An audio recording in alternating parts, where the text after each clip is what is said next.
Good evening, visitors. Welcome to the Australian War Memorial's last post ceremony. My name is Jenny Halpin, and joining us today from the Australian Army is Warrant Officer Class 1, Virginia Morris.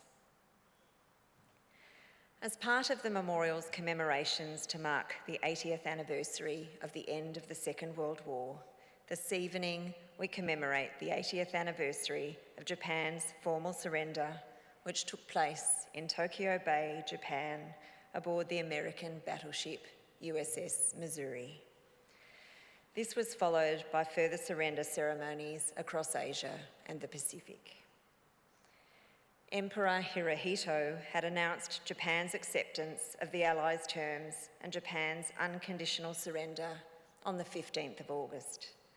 Nazi Germany had surrendered to the Allies 3 months earlier. The Second World War was over. The most destructive conflict in human history for Australia, the conflict lasted for 6 years. Defeat of Nazi Germany, fascist Italy, and expansionist, militarist Japan came at a heavy cost. At least 60 million people died, tens of millions were displaced, and areas of Europe, Asia, and the Pacific were devastated. Almost 1 million Australians served, over half of whom saw overseas service. 40,000 Australian servicemen and servicewomen died in the conflict, and more than 30,000 suffered as prisoners of war, while 1,500 Australian civilians were interned by the Japanese into Asia and in the Pacific. Tens of thousands of Australians were wounded or injured. Moral injuries were uncounted. Through these painful events and the sacrifices made by individuals, we remain mindful of our history, but are not held hostage by it. Today, we pay our respects to the almost 40,000 Australian men and women who died as a result of their service during the Second World War, and who are commemorated here on the Roll of Honour, and to the survivors who returned home.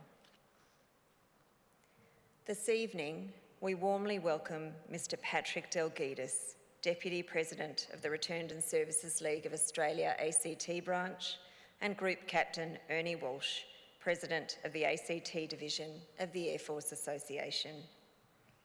We welcome the veterans who have served, those that are still serving, and the families that love and support them. The live stream of this ceremony is made possible by the Returned and Services League of Australia and the RSL and Services Clubs Association. We welcome members who are watching the broadcast of this ceremony across Australia.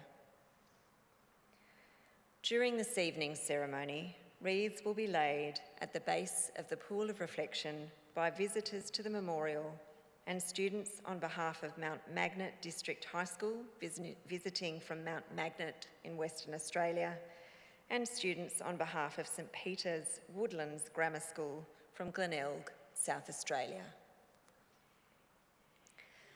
Australia's Federation Guard is the tri-service ceremonial unit of the Australian Defence Force.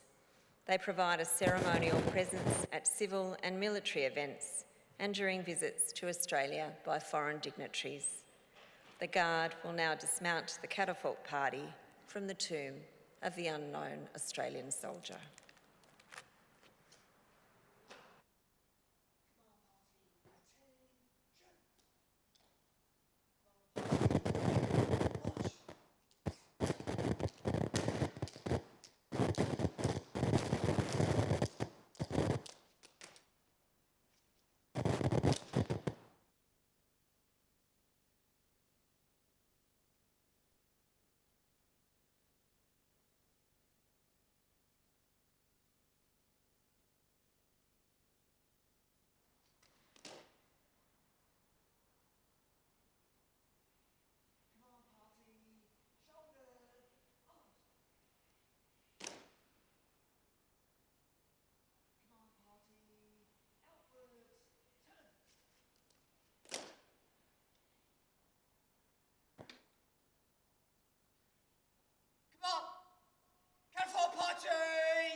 If you are able, please stand and join in singing the national anthem.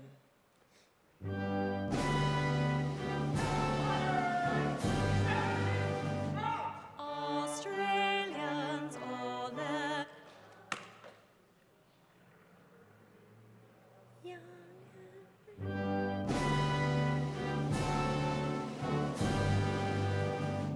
Australians, oh let us rejoice, for we are one and free.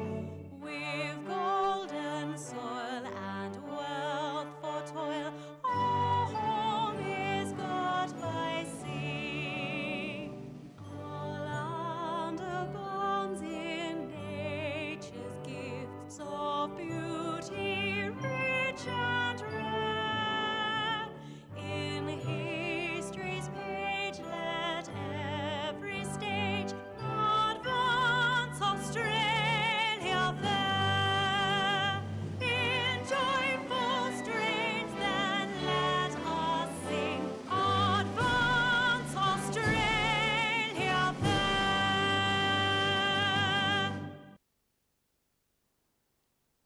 Careful, party! Shoulder! Arms!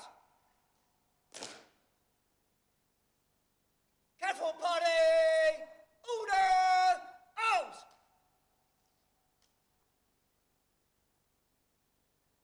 Students and those who require a seat, please be seated. The Australian War Memorial was the vision of Charles Bean, Australia's First World War official historian. Bean landed with the Australian troops on Gallipoli and stayed with them at the front through to the end of the war. The idea of this national memorial and museum came to him at Pozières, France, in the depths of the bloody fighting of 1916.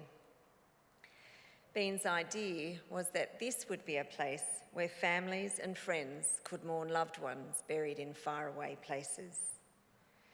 It would also be a place that could help all Australians understand what these men and women had endured and what they had done for us.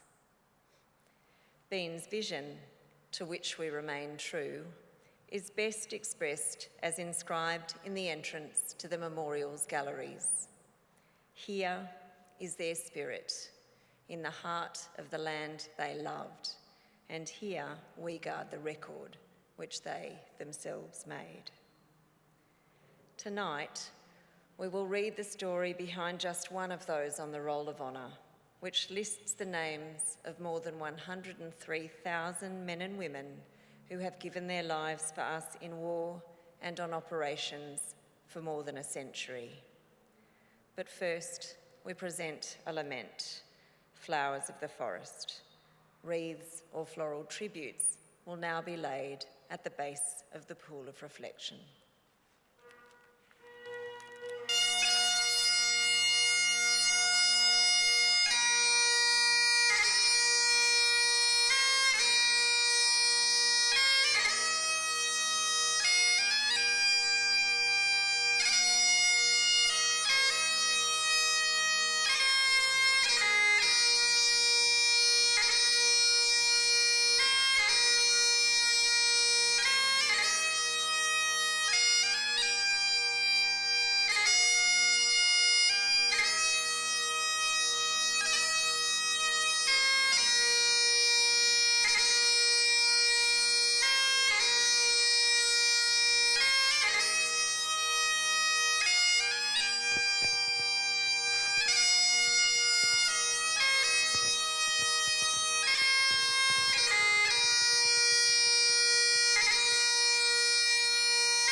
Today we remember and pay tribute to Private James Keith Monzie.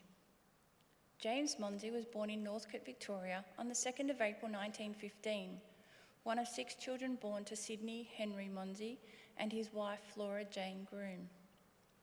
Little is known of Jimmy's early life. Aged 17, he was sentenced to a period of imprisonment and for reformatory detention for housebreaking. At the age of 18, Jimmy began boxing professionally under the name of Jimmy Star and fought in 51 bouts over the next 6 years. He won 31 and was crowned Victorian light heavyweight champion. On the 15th of June 1940, Jimmy failed to turn up to a bout. He had instead enlisted in the 2nd Australian Imperial Force in Caulfield that day. With the 2nd 3rd Machine Gun Battalion as a private in B Company, he began training in camp at Mount Martha. The battalion spent the rest of 1940 training. In March 1941, he was sentenced to 14 days detention after he disobeyed a command and then struck his superior officer.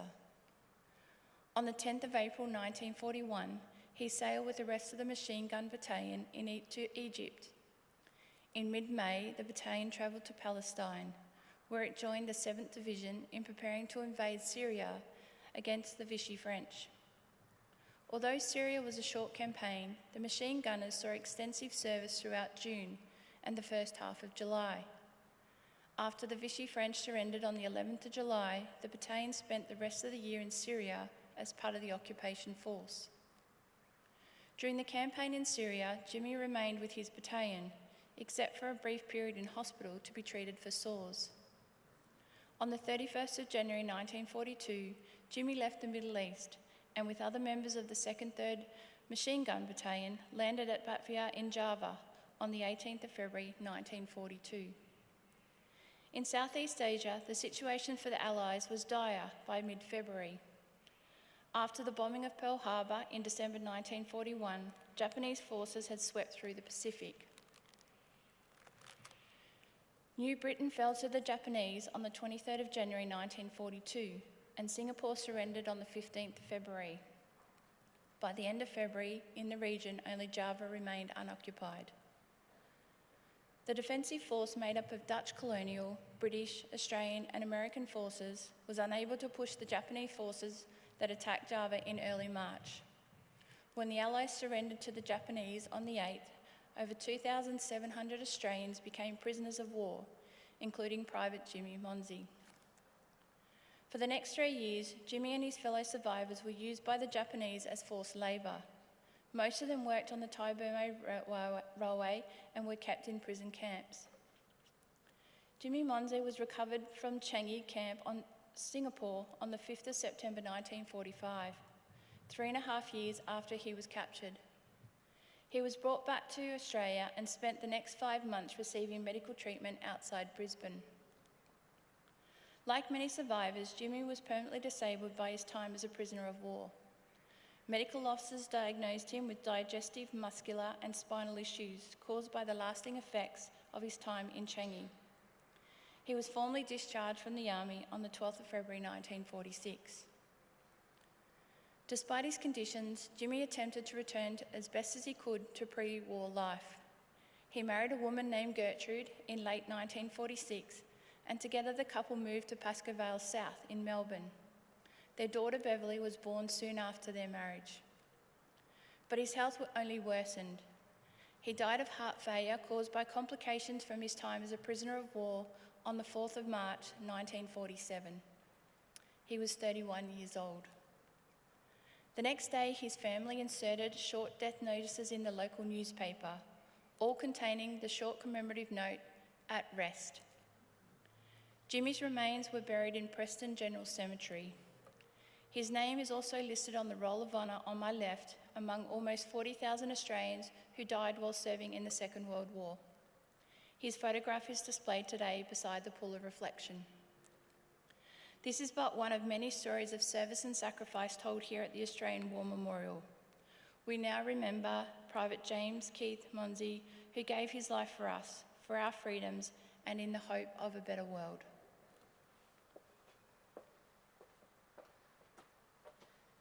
Please stand for the reading of the ode and the sounding of the last post.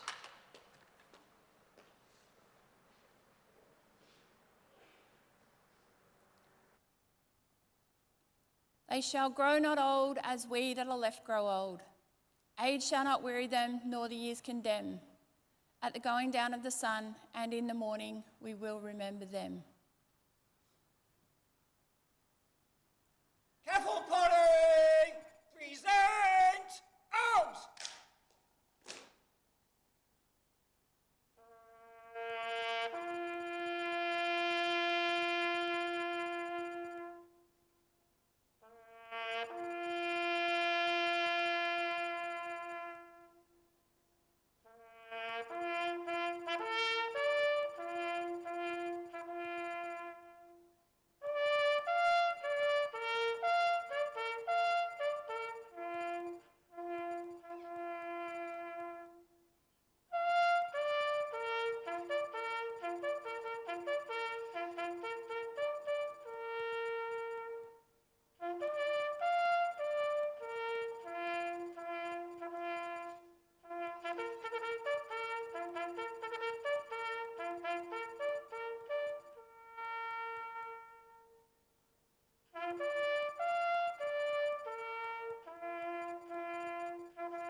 Careful, party! Shoulder out! Lest we forget.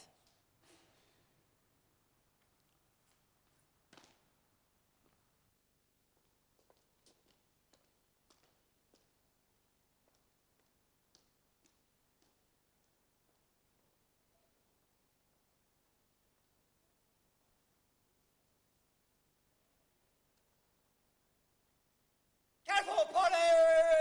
Inwards! Turn! Careful, party! Quick march!